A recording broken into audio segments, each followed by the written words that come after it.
no hay nada en Israel. Eso es producto de la vacunación. Miren, por aquí tenemos el Coral, la operación Coral, Sí. fue el tema del fin de semana. Oh, una sorpresa. Un operativo en el cual fue apresado, entre otros, el jefe de la seguridad del expresidente Danilo Medina, el general del ejército activo, Adán Cáceres Silvestre. Además del general Cáceres está la pastora Rosy Maybelín Guzmán Sánchez. Están además Rafael Núñez de Aza, que es un coronel activo también de la Policía Nacional.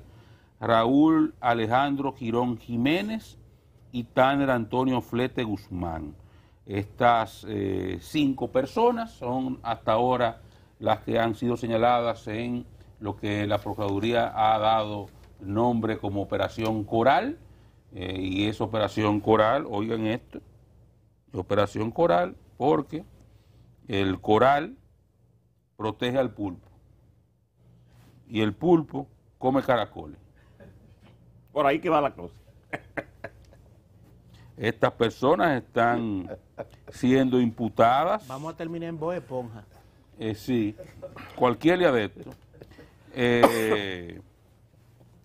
Estafa contra el Estado Dominicano, coalición de funcionarios, falsificación de documentos públicos y lavado de activos provenientes de actos de corrupción.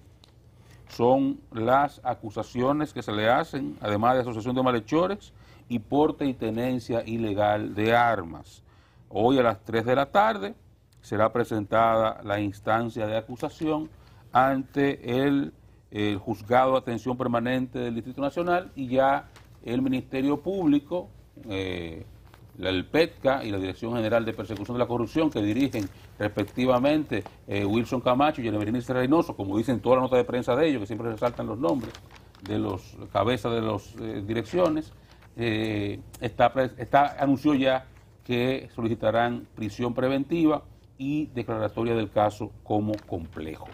Eso es lo que tenemos en cuanto a la persecución de la corrupción, en la cual se va contra todos y con todo, según ellos mismos dijeron. Bueno, son elementos marinos, son elementos del mar. Gente muy terrenal. Pero en el caso de la pastora hay que decir que es una mujer de los cielos, no del mar. Una mujer de lo alto, ¿verdad? Mire, bueno, la gente conocía de esto, ¿no? La gente sabe que a la señora pastora, Rosy Guzmán, la habían interrogado en varias oportunidades. Dice uno de los abogados que ha estado hablando del caso, que representa al joven Flete, que es hijo de la pastora, que ellos se sorprendieron porque en el caso del joven, del hijo de la pastora, nunca había sido interrogado, nunca lo llamaron, nunca estuvo bajo sospecha, nunca estuvo bajo investigación. En el caso del general Adán Cáceres, se conocía de una fortuna que le atribuyen. Bueno, él no estaba en una institución que manejara recursos, que uno sepa, el jefe del cuerpo de ayudantes militares del presidente de la República es un hombre que tiene casi todo el día la agenda completa cuidando al presidente, que uno no le asume que tiene como mucho tiempo para hacer negocio, para hacer maniobra, pero sin embargo en su caso, que repito, no maneja una institución donde se traten con fondos extraordinarios, no era un ministerio, no es una dirección general, pero había la versión de que este señor manejaba un dinero y que ese dinero, parte de la responsabilidad de la conducción o de las inversiones que se hacían, estaba bajo la responsabilidad de la pastora. Ya se había hecho un reportaje de investigación sobre el asunto y quizás eso fue lo que dio pie, porque creo que eso ocurrió primero y después vinieron las citaciones. Yo de verdad que digo, hay que esperar para ver este tipo de cosas, porque esto no es común.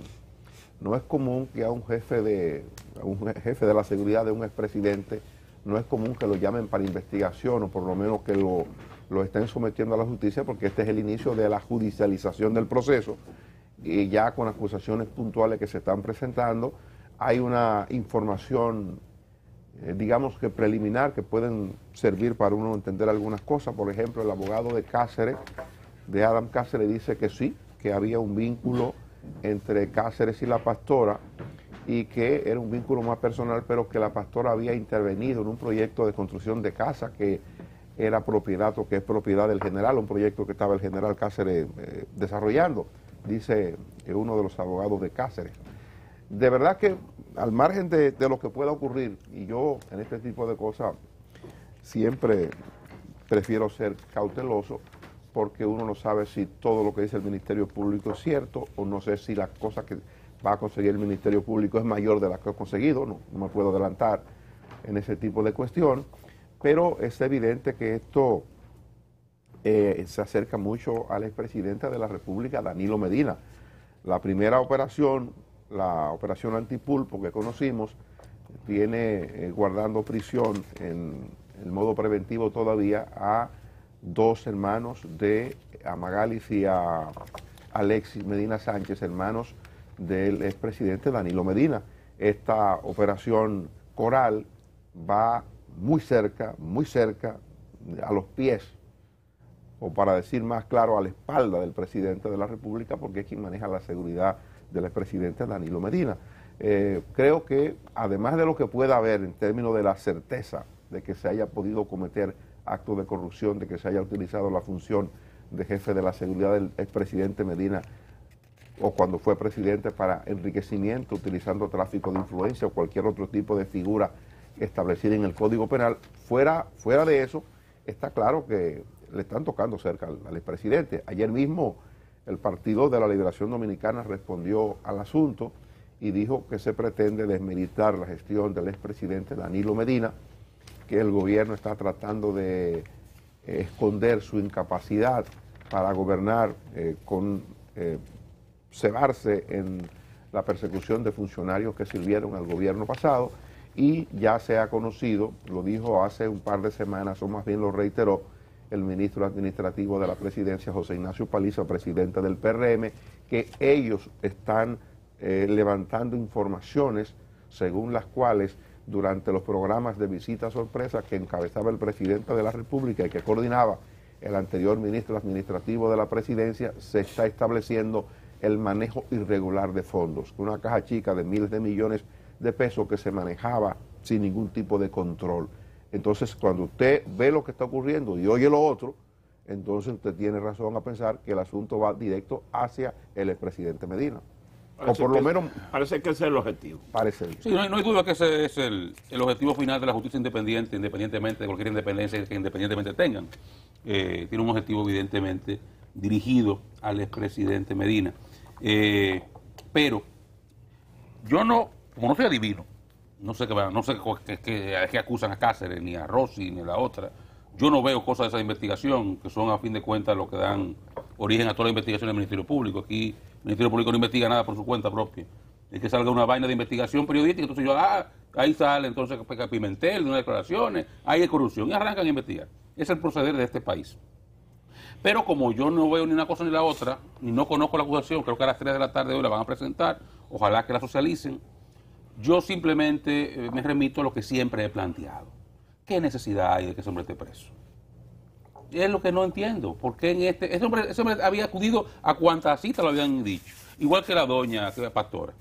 A todas las citas había ido, a la hora puntual. Había llevado todos los documentos que le habían pedido que llevara. Lo tienen ahí. El sábado en la tarde, noche, está en Procuraduría, va preso. ¿Pero por qué? ¿Qué necesidad? Y esto lo digo, llámese Cáceres, llámese Andrés Bautista, llámese Chubaque, llámese el que sea. Llámese Genao, llámese Faña, llámese Alexis Medina, llámese quien sea. Adam Cáceres, a quien yo no conozco, pueden haber hecho todo lo que dice que hizo, y si lo hizo, vaya preso. No hay problema. Demuéstrenselo, y entonces que la justicia le determine una pena. Pero un oficial activo, jefe de la escolta de un expresidente de la República, que no representa un peligro para el proceso, que no es un crimen violento que se está acusando, porque usted me dice que le acusó de haber agredido a una persona, haber golpeado a una mujer. Bueno, Pérez, déjalo preso porque es un crimen violento, usted puede... No, ¿qué necesidad hay de tenerlo preso? Y de pedirle medidas de coerción como la que se le van a pedir, que... Ya adelantaron que van a pedir un año. Ya adelantaron que van a pedir medidas de prisión preventiva. Vamos a ver qué dice la justicia. Doña Miriam Germán decía en una entrevista no hace mucho en un periódico nacional que el Ministerio Público puede pedir lo que sea, que son los jueces que tienen que aplicar la medida de coerción correcta. Ojalá que entonces los jueces escuchen a esa ex juez y actúen en consecuencia y no se dejen presionar tampoco de los medios de comunicación y de sectores sociales que ejercen presiones innecesarias en ese sentido. Pero yo reitero, así mismo como dije que Faña no tenía que estar preso, digo que busca a esta gente presa. Que busca presa. Llévele su proceso en libertad, que es la condición natural de la gente. Esa es la medida de coerción más extrema. Entonces, cuando yo veo eso, es que simplemente encuentro debilidad. Necesariamente tengo que proyectar algún tipo de debilidad porque tú requieres una sanción previa. O sea, tú como Ministerio Público requieres que con anterioridad a lo que tú puedas demostrar haya una sanción. Porque eso es lo único que se puede entender como la prisión preventiva en esta parte del proceso. Y además, vuelvo a insistir con un tema que la gente está dejando pasar porque está tocando la puerta de los malos de la película actualmente. Aquí los malos de la película van cambiando. Los malos de ahora son estos y ahora no importan sus derechos, no importa que los abogados digan que no le dejan ver sus clientes, no importa que los ministerios públicos desobedezcan sentencias hasta la Suprema Corte de Justicia en abierto desacato. No importa nada, no importa que los documentos que se pasen entre abogados y clientes en la cárcel, los ministerios públicos le saquen copia. No importa. Ahora no importa, ahora todo el mundo aplaude y mira para otro lado hasta que le toque a alguien como ustedes, alguien cercano a usted. Porque ese monstruo va deformándose y siempre digo, ahí está Brasil y Lava Jato, y me escucharán hasta la necedad. En su momento Lava Jato, los abusos se aplaudieron. Ahí está el resultado. Al final eso acabó con todo. Yo reitero, yo no digo que esa gente no tenga necesidad de responder por cualquier cosa que tenga que responder, y el Ministerio Público está en el deber de llevar a cabo los casos. Esa es su responsabilidad. Si lo está haciendo, qué bueno. Y si lo lleva a la acusación, excelente, que hagan su trabajo, que presenten acusación. Y todo el que haya cometido acto de corrupción, no importa de dónde haya venido la denuncia, de un programa de televisión o de una investigación del Ministerio Público, o las dos, no importa. Si se hace el trabajo bien, qué bueno. Pero siempre digo, lo que no hay necesidad es de atropellar, de violentar el debido proceso y de generar situaciones donde se le violen los derechos a los imputados y se abuse de poder, porque es un abuso de poder, sin ninguna duda. Una persona que ha ido con su propio pie a presentarse a la Procuraduría, que usted lo llamó para interrogarlo, va preso. Usted perfectamente bien puede presentarse para su casa el sábado y presentar acusación hoy, pedirle al juez presentación periódica, una fianza, impedimento de salida, préstame el pasaporte, venga al juicio que tenga que venir, pide el año completo, tenemos que seguir trabajando, y trabaja y presenta acusación en un año. Y si su acusación es sólida, como se espera que sea, entonces esa persona o esas personas o más van a pagar las consecuencias de cualquier hecho delictivo. Pero no tienen por qué pasarse 2, 3 años preso, o un mes preso, o un día preso, o una semana presa, sin necesidad, porque no son perfiles para los cuales se diseñó el Código Penal dominicano, porque aquí hacemos muchas leyes, ¿verdad que sí? Pero nunca lo aplicamos. Se diseñó un perfil para cada tipo de prisión preventiva, para cada tipo de medida de coerción, y los perfiles para la prisión preventiva no son lo que esta gente tiene. Pero es lo que tenemos en este país, esa cultura del tránquenlo, que no se cambia con leyes, no se cambia con concursos en el FBI, no se cambia con nada. Eso está en la idiosincrasia del dominicano, la cultura del tránquenlo. Y por eso pasan las cosas que pasan en este país. Cada vez que uno tiene oportunidad de hablar sobre el respeto a los derechos ciudadanos, debe de hacerlo, por la responsabilidad y pensando hasta en uno mismo. Hoy está de moda el que huela a PLD, el que haya participado en el gobierno anterior del PLD, ir tras de él. Y escucho a la gente con una ligereza, con esas cosas, hasta con una alegría y burlándose. Y es penoso de verdad, porque nosotros hemos llegado a este estadio de democracia a base de mucho sacrificio y mucha entrega de gente que ha abonado siempre y ha procurado. Y insistimos siempre en la procuradora Miriam Germán, jueza, que en su momento, en gobierno de Joaquín Balaguer, en gobierno del propio Danilo Medina hubo de enfrentar situaciones difíciles de abuso de poder y de desconsideración. Hay que insistir en esto. Vi un caso del hijo de la señora que es pastora, que lo detuvieron a él. Si el hijo no tiene que ver con esos asuntos, ¿por qué llevarlo preso? Bueno, el argumento a veces del Ministerio Público para justificar estas detenciones, que yo no sé por qué, si usted lo ha llamado varias veces y ha ido el que usted está investigando, ¿por qué no decirle en una de esas que está ahí, mire, usted se tiene que quedar, usted está preso, irlo a buscar a la casa? ¿Por qué ese tipo de cosas? El argumento, bueno, es que atenta contra la investigación, no ni siquiera el peligro de fuga, porque ya correr para dónde, es muy difícil. Usted puede que ponga a perder tiempo al Estado Dominicano y a que gaste recursos con estos asuntos. Mire el caso de Toño Leña, prófugo en Colombia, pero ya ahora está en Estados Unidos, que lo extraditaron a Estados Unidos. Sobre recursos, el Estado Dominicano gasta recursos cuando utiliza estos operativos, cuando se dedica a tener a alguien encerrado. Se critica mucho la cuestión de los presos preventivos en República Dominicana, que hay una sobrepoblación. No entiendo a veces por qué apelar siempre a la privación de la libertad del ciudadano cuando incluso se tiene como uno de los derechos fundamentales en la Constitución Dominicana. Bueno, yo creo, es casi seguro que a esta gente le van a dictar como coerción medida la prisión por el antecedente, el caso más reciente que tenemos, que es el de los hermanos del expresidente Medina. El trato que le han dado fue el de 1 año de prisión preventiva. No creo que ahora lo hagan distinto, incluso porque el esquema que desarrollan es el mismo. En este caso se practicaron 27 allanamientos y hay que decir que fueron mucho más cuidadosos con el asunto de los arrestos. No quisieron ir a la espectacularidad que dieron en el primer caso, sino que ahora fueron un poco más discretos con los apresamientos, la manera en que se hizo. Hay la denuncia, lo hacía Félix Porte ayer.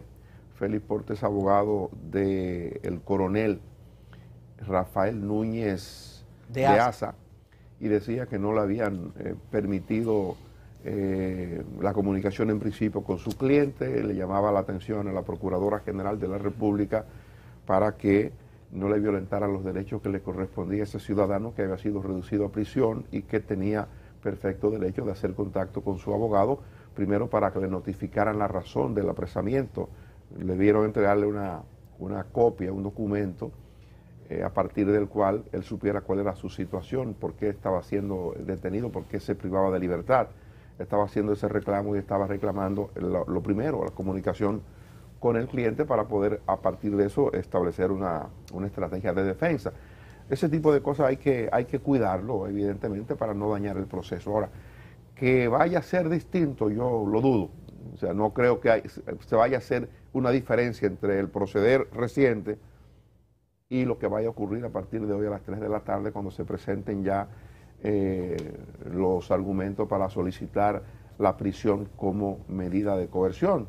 La gente sabe que hay diferentes medidas que se pueden solicitar. Está la presentación periódica, está impedimento de salida del país y presentación periódica, una fianza, presentación periódica, una fianza, impedimento de salida del país. La combinación, son 7 las medidas de coerción que se pueden solicitar. La de la privación de la libertad es la más gravosa y es la que con frecuencia solicita el Ministerio Público, entendiendo que cuando no se otorga lo de la prisión preventiva, el individuo pudiera sentirse en libertad para afectar la presentación o la obtención de pruebas que sirven como elementos clave para que el Ministerio Público pueda probar en justicia la acusación que le hace a la persona. Pero no siempre es así, o sea, no siempre el individuo puede estar en capacidad para dañar o para desaparecer pruebas, pero es una cuestión que opera ya de manera automática. Yo creo que Oscar, cuando lo plantea, y lo ha planteado siempre, tiene toda la razón. Yo lo he planteado anteriormente, no necesariamente en todos los casos se justifica la prisión preventiva, no necesariamente son casos iguales. Y yo este argumento de que afecta el proceso, ¿qué proceso va a afectar? Tú tienes un mes investigando eso. ¿Qué no ocultaron? ¿Qué van a ocultar ahora? Después que tú incautaste 27 propiedades, allanaste las casas, te llevaste todos los documentos. ¿Qué van a ocultar ahora? Para mí eso tiene es un eufemismo. El de pueden obstruir el proceso, eso es la intención de condena previa. Porque ahí viene la parte mediática. Ahí viene la parte mediática. Porque para el Ministerio Público el objetivo es la condena previa, es la prisión preventiva. Aquí vimos en Odebrecht paseando a los imputados como si fueran animales de circo en una guagua. Estamos en juicio de fondo, ¿verdad? ¿Qué está pasando? Cayéndose a pedazos. Pues conseguir condena previa a partir de la presión mediática es fácil. Ahora, presentar luego acusación, poner en una lista cualquier cantidad de cosas, estafa, falsedad de documentos públicos, bla, bla, bla, eso es fácil, eso lo hago yo, que no tengo un semestre de derecho. Ahora, luego ir y presentar y sostener esa acusación, decir, este ilícito penal, yo se lo atribuyo a esa persona y voy a presentar esta prueba material, esta prueba documental, estos testimonios que van a demostrar eso, puntualmente. Así tiene que hacer la acusación. Si no lo hace así, eso se cae. Y que se está cayendo de Odebrecht por cosas como esa. Entonces, por eso siempre digo, el trabajo, cuando me piden prisión preventiva adelante en estos shows, digo, es que hay un fallo atrás. Que no hay mucho sostenimiento para tú poder demostrar después lo que tú estás acusando ahora.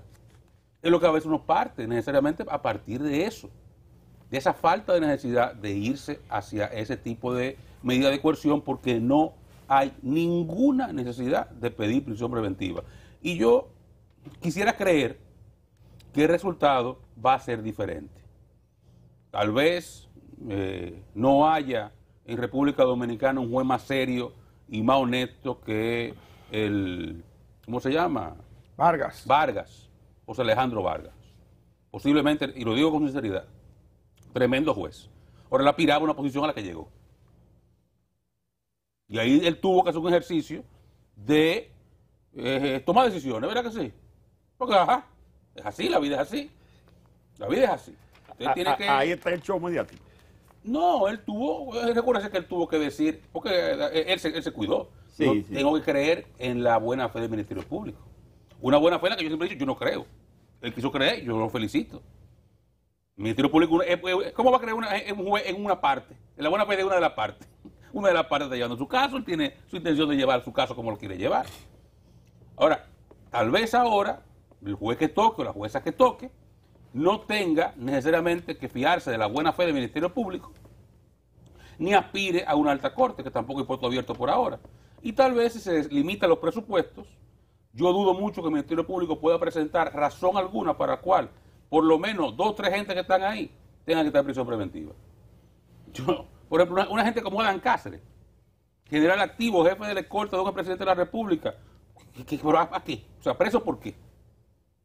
Entonces, yo dudo mucho que el Ministerio Público pueda presentar razones reales para que un juez, viendo el asunto desde el punto de vista únicamente jurídico, diga va preso. Ahora, si es un juez que tiene, digamos, algún tipo de debilidad por la prensa o por alguna aspiración o algún compromiso, bueno, tal vez cae en otro tipo de decisión. Veo que el PLD pudiera tener razón cuando dice que se trata de un show mediático para desviar la atención. Y pienso que cuando menciona el término show mediático, se va al origen de lo que son esos casos, que vienen siempre desde un medio de comunicación que hace una investigación y hace una denuncia. Entonces viene el Ministerio Público y le da seguimiento a ese programa. Entonces, quizá el PLD a partir de ahí pudiera justificarse, ¿entiende Sí. usted? Bueno, el asunto se inicia en un medio. Exacto. Siempre. La discrecionalidad, Dani, del Ministerio Público, y aquí hay que poner un ejemplo, un día comenzar alguien, un procurador, voy a aprender. Micrófono tuyo está muteado, dice el técnico Burgos. Mira, en lo que Geomar arregla el tema del micrófono, yo me imagino que debió ser un operativo gigantesco, porque para usted hacer 27 allanamientos en Simultáneo. la capital, en Samaná, en San Pedro, simultáneo, Monteplata. Monteplata, También. son 5 provincias involucradas ahí. O sea que Un operativo de 100 hombres. un mínimo de 100 hombres. La gran barrera de coral de Australia quedó chiquita. Sí. Don Omar, ya usted está bien. Vamos a... No a ver, está bien. no está bien. No, nunca ha estado bien, ahora está peor. Mire, oye, Omar, tú nunca has estado bien y ahora está peor. Mire, antes de irnos muy lejos con estos asuntos, y hablando de la reacción que tuvo el PLD en el día de ayer, Si me permite, ya. brevemente lo que quería decir. Mire, Arranque. quiero hablar de la discrecionalidad del procurador o la Procuraduría General de la República. Aquí hubo un caso con Jean Alain Rodríguez, procurador anterior, que todos vimos que hubo un exceso en el uso del poder, ¿verdad? Que llegó al abuso de poder con personas que tenían un patrimonio justificado y le sumaron los cheques y los sueldos que ganaban, pero no. Para proyección de los medios de comunicación se obviaron cosas que eran reales y se dañó la imagen y el buen nombre, reconocido incluso un derecho en la Constitución de la República. Cuando alguien va a iniciar un proceso contra un procurador o algún fiscal que vaya más allá de lo que la posibilidad de su accionar y esa discrecionalidad, a mí me gustaría ver a alguien que inicie algo de esa manera contra ese tipo de abuso de poder, de no tener argumentos, pero mientras tanto te van derribando y echando por el suelo tu prestigio. Y eso es muy lastimoso y hay que llegar a un nivel en que alguien lo haga contra algún procurador o algún fiscal que abuse del poder. Eso tiene un nombre, hay jurisprudencia, no, hay en España creo y en otros países europeos sobre todo hay esa figura jurídica que es incluso penal o civil, depende el perfil, y que opera tanto para la acción pública como para la acción privada. El litigante temerario. El litigante temerario, esa es, la Aquí temeridad judicial. Sí, pero yo no sé si eso está en los códigos, ¿no? Yo no sé si está... Aquí existe lo del litigante temerario. En el procesal. Pero es más bien para abogados en Sí. ejercicio.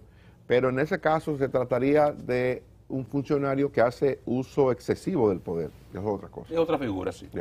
Bueno, mire, Burgo nos pide que hablemos de los Oscars. Pero De los Oscars. Sí. Burgo no está fácil. Mira, Burgo farandulero. Seguro que No Man Land conquista Hollywood.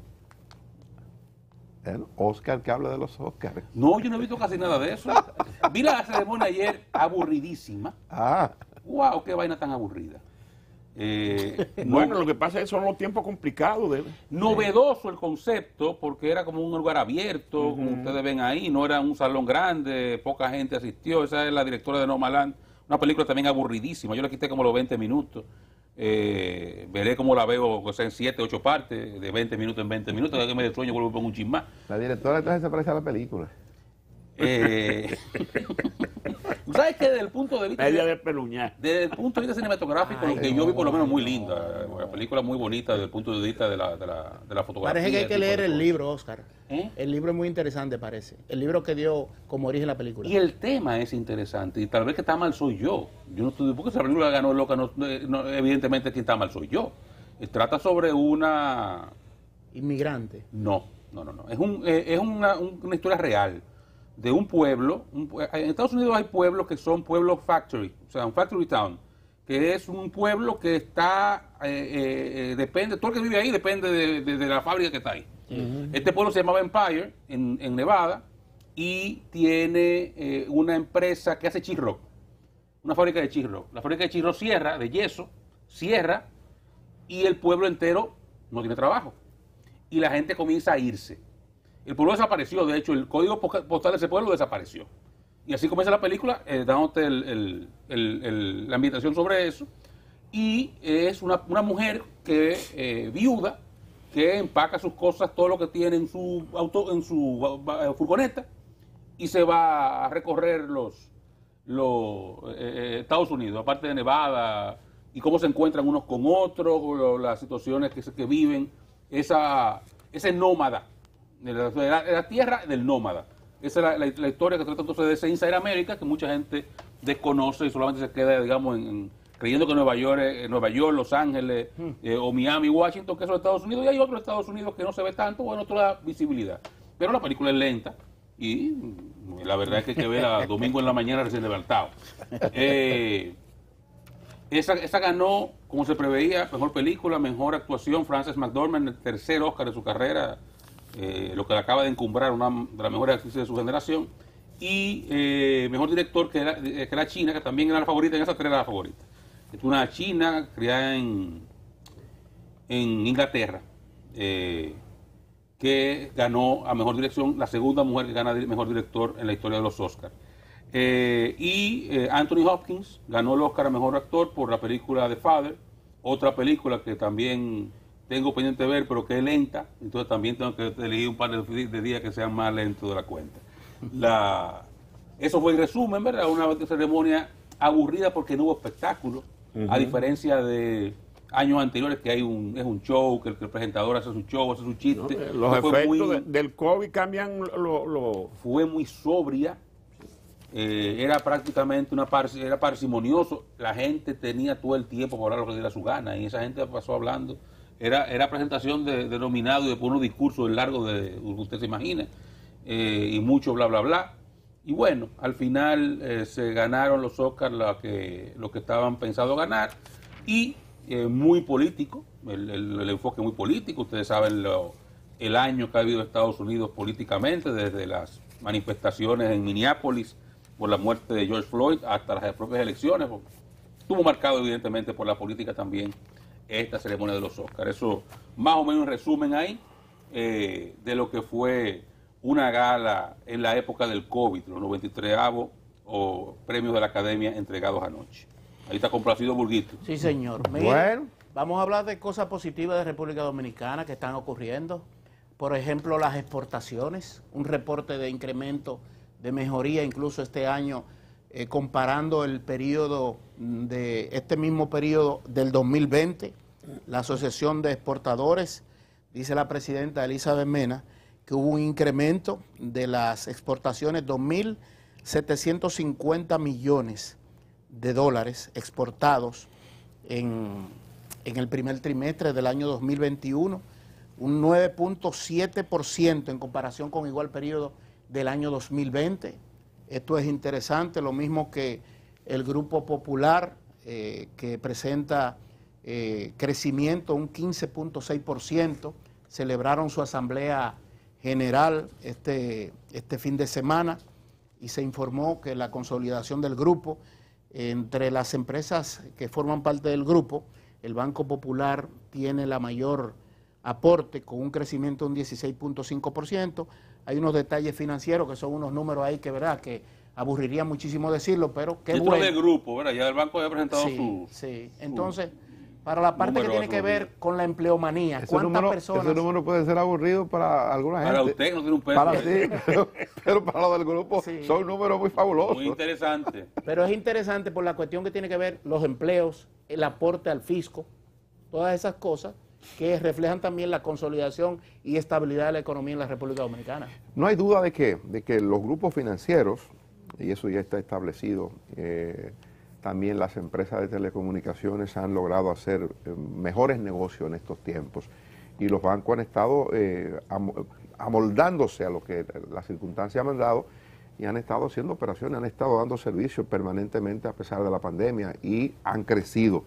En los números que hemos visto ya del Banco Popular como banco en aquel momento, hace un par de semanas que hablamos de eso, son números muy, muy importantes, igual que otras instituciones financieras también, que aquí hemos señalado casos de los otros bancos, BHD, bancos de reservas. Hemos visto números sorprendentes del crecimiento, y creo que eso habla bien de lo que está ocurriendo en la economía. No hay manera de que a la banca le vaya bien si la economía anda mal. O sea, eso va caminando. A quien le fue bien ayer, Dani, fue al pueblo de San Francisco Macorís, provincia de Presidente de la República anunció obra por 10.000 millones. 10.000 millones de pesos. Presidente Abinader estuvo allí, habló de inversiones del gobierno en sentido general, porque habló incluso de lo que está haciendo de norte, habló de una inversión de más de 3.000 millones para el tema del repavimentar las calles de San Francisco. Rescatar el centro histórico de la ciudad. Habló de un proyecto que él parece que conocía bien, que le llama la 3R, que tiene que ver con el rescate, la remodelación del centro urbano de San Francisco de Macorís. Me imagino que ese proyecto ya ha sido socializado con diferentes sectores de la provincia y que se lo habían pedido al presidente de la República. Habló del río Jaya, unos planes que hay con el río. Creo que el presidente ya está acostumbrando a esto que ellos no le llaman, el gobierno no le llama visita sorpresa, porque es mudar al gobierno por un día, es una reunión del Consejo de Gobierno.